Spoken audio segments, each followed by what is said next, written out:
ಮಿತ್ರರೇ, ಜರ್ಮನಿಯ ಅಂತಾರಾಷ್ಟ್ರೀಯ ವೇದಿಕೆಯಲ್ಲಿ ಪಾಕಿಸ್ತಾನದ ಸರ್ವೋಚ್ಚ ಸೇನಾ ಮುಖ್ಯಸ್ಥನಿಗೆ ಆದ ಆ ಮಹಾನ್ ಅವಮಾನ ಏನು ಗೊತ್ತೇ?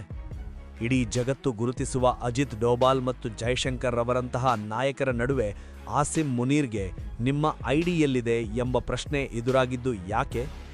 ಮತ್ತು ಜಾಗತಿಕ ಜಿಯೋಪಾಲಿಟಿಕ್ಸ್ನಲ್ಲಿ ಪಾಕಿಸ್ತಾನದ ಪ್ರಭಾವ ಹೇಗೆ ಪಾತಾಳಕ್ಕೆ ಕುಸಿಯುತ್ತಿದೆ ಎಂಬುದಕ್ಕೆ ಈ ಘಟನೆ ಸಾಕ್ಷಿಯೇ? ಗೆಳೆಯರೇ, ಒಂದು ಸಣ್ಣ ಆದರೆ ಅಷ್ಟೇ ಮುಖ್ಯವಾದ ವಿಷಯ. ನಮ್ಮ ಅಂಕಿಅಂಶಗಳ ಪ್ರಕಾರ ವಿಡಿಯೋ ನೋಡುವ ನಿಮ್ಮಲ್ಲಿ ಬಹಳಷ್ಟು ಮಂದಿ ಇನ್ನೂ ಸಬ್ಸ್ಕ್ರೈಬ್ ಮಾಡಿಲ್ಲ. ಈ ಒಂದು ಚಾನೆಲ್ನ ಹಿಂದೆ 7 ಜನರ ತಂಡದ ಹಗಲು ರಾತ್ರಿ ಪರಿಶ್ರಮವಿದೆ. ನಮ್ಮ 7 ಕುಟುಂಬಗಳ ಜೀವನದ ಬಂಡಿ ಸಾಗುತ್ತಿರುವುದೇ ನಿಮ್ಮ ಈ ಪ್ರೀತಿ ಮತ್ತು ಬೆಂಬಲದಿಂದ. ನೀವು ನೀಡುವ ಆ 1 ಸೆಕೆಂಡಿನ ಸಬ್ಸ್ಕ್ರೈಬ್ ನಮಗೆ ಕೇವಲ ಸಂಖ್ಯೆಯಲ್ಲ, ಅದು ನಮ್ಮ ಮುಂದಿನ ಹೊಸ ವಿಷಯಗಳ ಸಂಶೋಧನೆಗೆ ಸಿಗುವ ದೊಡ್ಡ ಬೂಸ್ಟ್. ದಯವಿಟ್ಟು ಸಬ್ಸ್ಕ್ರೈಬ್ ಮಾಡಿ, ನಮ್ಮ ಬೆಂಬಲಕ್ಕೆ ನಿಲ್ಲಿ. ಮಿತ್ರರೇ, ನಮಸ್ಕಾರ.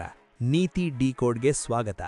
ಪಾಕಿಸ್ತಾನದಲ್ಲಿ ತನ್ನನ್ನು ತಾನು ಸರ್ವೋಚ್ಚ ಎಂದು ಕರೆದುಕೊಳ್ಳುವ ಮತ್ತು ಇಡೀ ದೇಶವನ್ನೇ ತನ್ನ ಕಪಿಮುಷ್ಟಿಯಲ್ಲಿಟ್ಟುಕೊಂಡಿರುವ ಸೇನಾ ಮುಖ್ಯಸ್ಥ ಆಸಿಮ್ ಮುನೀರ್ಗೆ ಜರ್ಮನಿಯ ಮ್ಯೂನಿಕ್ ಸೆಕ್ಯುರಿಟಿ ಕಾನ್ಫರೆನ್ಸ್ನಲ್ಲಿ ಭಾರೀ ಅವಮಾನವಾಗಿದೆ.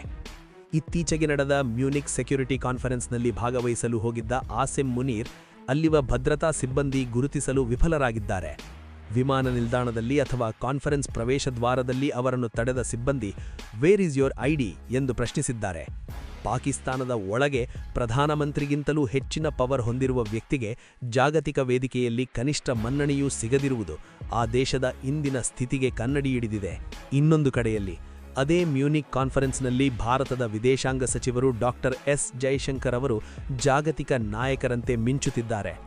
ಜರ್ಮನಿ ಮತ್ತು ಯುರೋಪ್ ದೇಶಗಳ ನಾಯಕರು ಭಾರತದ ಜೊತೆ ಎಂಗೇಜ್ ಆಗಲು ಸಾಲುಗಟ್ಟಿ ನಿಂತಿದ್ದಾರೆ. ಜರ್ಮನಿಯ ವಿದೇಶಾಂಗ ಸಚಿವರೇ ಒಪ್ಪಿಕೊಂಡಿರುವ ಹಾಗೆ ಯುರೋಪ್ ಈ ಹಿಂದೆ ಬ್ರಿಕ್ಸ್ ದೇಶಗಳಿಂದ ದೂರ ಉಳಿದು ತಪ್ಪು ಮಾಡಿದೆ ಎಂದು ಅವರು ಒಪ್ಪಿಕೊಂಡಿದ್ದಾರೆ. ಆದರೆ ಈಗ ಭಾರತ ಮತ್ತು ಬ್ರೆಜಿಲ್ನಂತಹ ಪ್ರಜಾಪ್ರಭುತ್ವ ದೇಶಗಳ ಜೊತೆ ಕೈಜೋಡಿಸುವುದು ಅನಿವಾರ್ಯ ಎಂದು ಅವರು ಘೋಷಿಸಿದ್ದಾರೆ. ಕುತೂಹಲಕಾರಿ ವಿಷಯವೆಂದರೆ, ಅಮೆರಿಕದ ಮಾಜಿ ಅಧ್ಯಕ್ಷ ಡೊನಾಲ್ಡ್ ಟ್ರಂಪ್ ಆಸಿಮ್ ಮುನೀರ್ ತನ್ನ ಫೇವರೇಟ್ ಫೀಲ್ಡ್ ಮಾರ್ಷಲ್ ಎಂದು ಹೊಗಳುತ್ತಿದ್ದಾರೆ. ಆದರೆ ಯುರೋಪ್ನಲ್ಲಿ ಮಾತ್ರ ಆಸಿಮ್ ಮುನೀರ್ ಯಾರೂ ಗುರುತಿಸುತ್ತಿಲ್ಲ. ಪಾಕಿಸ್ತಾನವು ಡೊನಾಲ್ಡ್ ಟ್ರಂಪ್ ಮೂಲಕ ಜಾಗತಿಕ ಮನ್ನಣೆ ಪಡೆಯಲು ಶತಪ್ರಯತ್ನ ಮಾಡುತ್ತಿದ್ದರೂ ವಾಸ್ತವದಲ್ಲಿ ಆ ದೇಶದ ಇಮೇಜ್ ಅಂತಾರಾಷ್ಟ್ರೀಯ ಮಟ್ಟದಲ್ಲಿ ಅಳಿಸಿ ಹೋಗುತ್ತಿದೆ. ಪಾಕಿಸ್ತಾನದಲ್ಲಿ ಈ ವಿಷಯವನ್ನು ಅಲ್ಲಿನ ಮಾಧ್ಯಮಗಳು ಮುಚ್ಚಿಡಲು ಪ್ರಯತ್ನಿಸುತ್ತಿವೆ.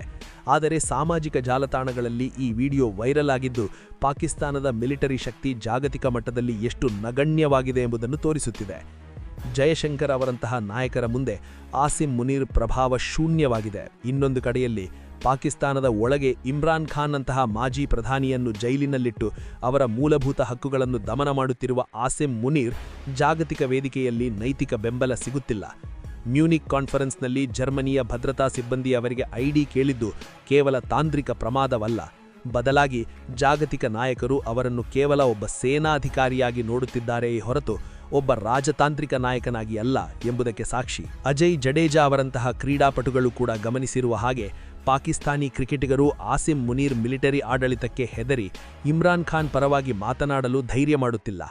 ಇಂತಹ ಆಂತರಿಕ ಭಯದ ವಾತಾವರಣ ಸೃಷ್ಟಿಸಿರುವ ಮುನೀರ್ ಅಂತಾರಾಷ್ಟ್ರೀಯ ಮಟ್ಟದಲ್ಲಿ ಯಾವುದೇ ಗೌರವ ಸಿಗುತ್ತಿಲ್ಲ ಎಂಬುದು ಈ ಘಟನೆಯಿಂದ ಸ್ಪಷ್ಟವಾಗುತ್ತದೆ.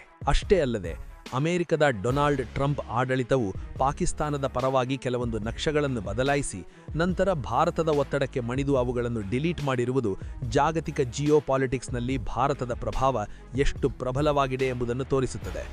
ಮ್ಯೂನಿಕ್ನಲ್ಲಿ ಭಾರತದ ಜಯಶಂಕರ್ ಅವರು ಯುರೋಪ್ ಮತ್ತು ಬ್ರಿಕ್ಸ್ ನಡುವಿನ ಸೇತುವೆಯಾಗಿ ಕಾಣಿಸಿಕೊಳ್ಳುತ್ತಿದ್ದರೆ ಆಸಿಮ್ ಮುನೀರ್ ತನ್ನ ಅಸ್ತಿತ್ವಕ್ಕಾಗಿ ಪರದಾಡುತ್ತಿದ್ದಾರೆ.